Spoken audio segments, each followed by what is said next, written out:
Senhor presidente, senhores deputados, senhoras deputadas, o que, de certa forma, nos surpreendeu com as mensagens que chegaram ontem é que, na prática, deputado Enio, as transformações, extinções e fusões de funções de secretarias, elas têm muito mais, e Vossa Excelência já colocou inclusive isso, ela tem muito mais um caráter de propaganda do que efetivamente de redução de custos. Há pouco na CCJ, com o presidente Nelson Justus, nós solicitamos vistas em quase todos os projetos, mas fica evidente que o governo, ao transferir, por exemplo, as funções da Secretaria do Trabalho, extingue a Secretaria do Trabalho. Ora, a pessoa que ouve isso, a impressão que dá é que a Secretaria do Trabalho deixa de existir, e suas funções, os seus funcionários, aliás, nos perguntavam ontem isso, os seus comissionados também. Não, eles são transferidos, e as funções também, em parte para uma nova secretaria, que será, obviamente, deve vir para cá uma matéria para ser formada, e para a Secretaria de Família. A parte que sai, e aliás para a Secretaria de Justiça também, porque os censos passam para a Secretaria de Justiça, secretária Maria Tereza.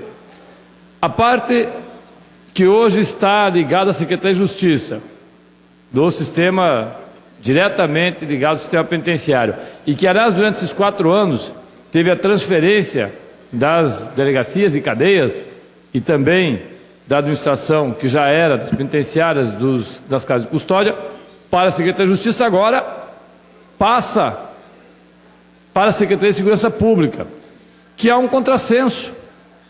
Porque a recomendação nacional que se faz é que aquele que faz a detenção não seja também aquele que acompanha o detento quando condenado ou enquanto estiver sob a responsabilidade do Estado, por questões óbvias. Então, primeiro, que não há uma grande economia com todas essas medidas que estão sendo tomadas do ponto de vista do funcionalismo. Obviamente que haverá uma arrecadação maior por conta da taxação dos inativos acima do teto do regime geral de previdência social, cerca de R$ 4.280, R$ 4.320, para os salários mais altos, proporcionalmente. Haverá um aumento de arrecadação também com algumas situações específicas.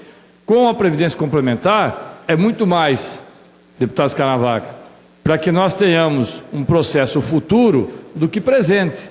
Até porque o governo federal fez exatamente a mesma coisa. Fez a mesma coisa, cria um fundo complementar para que daqui a 15, 20 ou 30 anos as pessoas que tiverem valores superiores àquilo que determina a Previdência recebam no fundo complementar. Mas o que chama atenção de fato é que é um pacote para a arrecadação, não é para enxugar gastos. Não se enxuga, não se cortam despesas, ao contrário, você mantém as despesas e aumenta os custos.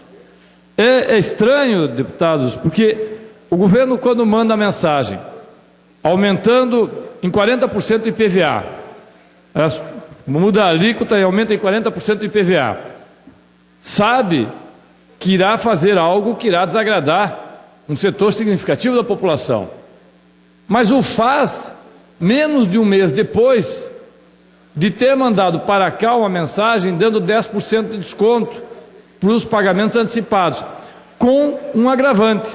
Não só aumenta 40% do IPVA, como também reduz, aqui diz, no artigo 3º,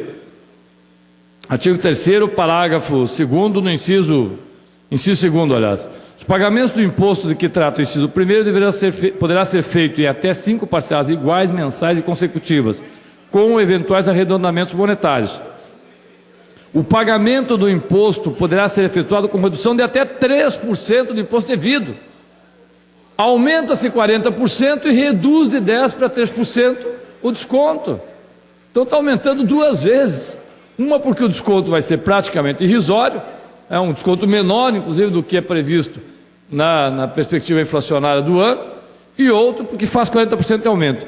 Neste mesmo projeto, que é a mensagem, que talvez seja uma das mensagens mais polêmicas, a mensagem 127, o governo introduz, aqui ficam introduzidas as seguintes alterações na Lei 11.580.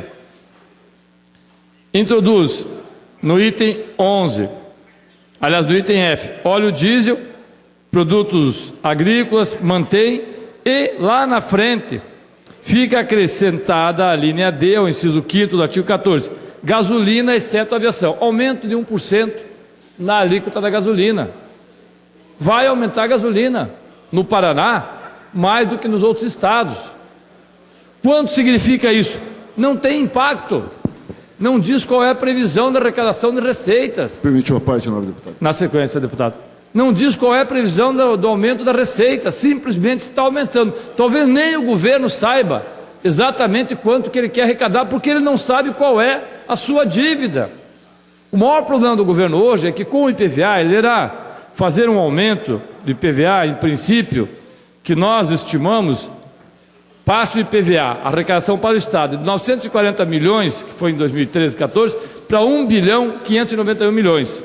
Ou seja, o governo irá arrecadar um valor significativo a mais. Mas esse é suficiente esse valor que será arrecadado, deputado? Não se sabe, porque nós não sabemos qual é o rombo do governo.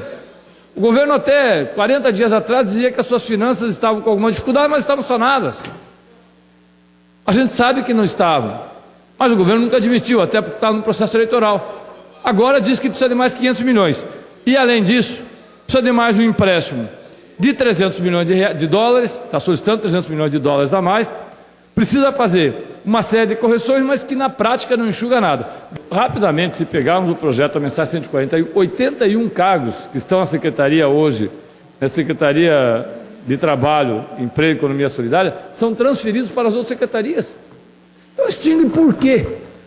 Qual o sentido de extinguir a secretaria se, em tese, a economia que deveria ser feita está toda ela sendo transferida para os outros? E, por último, senhor presidente, é um assunto que nós vamos voltar a debater aqui. A mensagem 137 é extremamente preocupante, porque ela diz, artigo 35, no seu artigo 1º, depois do artigo 35, o Poder Executivo poderá utilizar os recursos superávit financeiro apurado nos balanços dos fundos e das unidades de administração indireta do Poder Executivo para atender programas prioritários do governo. Ora, é preciso saber o que significa isso. O que o governo vai fazer com o superávit?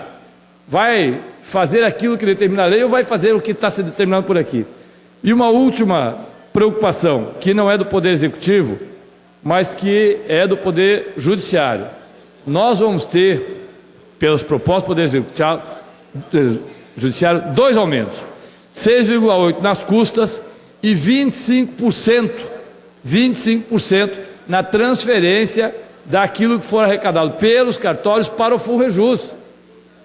Ora, será que alguém pensa que os cartórios que vão transferir 25% de parte da sua receita para o FUNREJUS irão perder essa receita? Sabemos, obviamente, que estes 25% transferidos serão transferidos também diretamente para aquele que demandar serviço do cartório. Então, novamente, a indústria, o comércio, toda a população do Paraná será penalizada por esses 2 pontos de aumento do Tribunal de Justiça com relação aos cartórios e às custas e do governo com relação a combustíveis, com relação a todos os outros aumentos e o IPVA.